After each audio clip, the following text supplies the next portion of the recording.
एका किल्ल्यावर शत्रूचा ताबा असल्यावर तुम्ही तो कसा जिंकाल?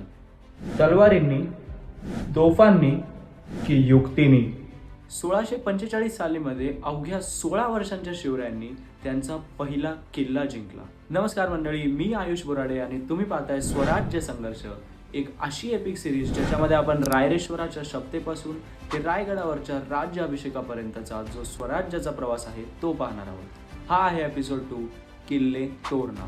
सह्याद्रीच्या विशाल पर्वत रांगेत बसलेला, समुद्र पातळीवरून 4600 फीट उंचीवर असलेला असा हा प्रचंड गड उर्फ तोरणा. आदिलशाहीच्या एका मनसबदाराकडे असलेला हा किल्ला त्यांना फक्त निष्काळजीपणामुळे गमवावा लागला. मग शिवरायांनी नेमका हा किल्ला जिंकला कसा? त्यांनी थेट हल्ला केला का?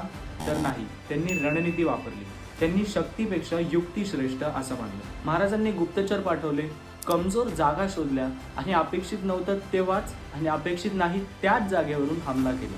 थोड्याशा आदिलशाही सैन्याला अचानक झालेल्या हल्ल्याचा प्रतिकार करता आला नाही व मोठं युद्ध न होता तोरणा हा किल्ला महाराजांच्या ताब्यात आला. मराठ्यांनी आपल्याला हरवून आपला एक किल्ला जिंकला हे ऐकून आदिलशाहीचा काय प्रतिकार असेल? तुम्हाला काय वाटतं? कमेंट करा. मित्रांनो, ही तर फक्त झलक होती.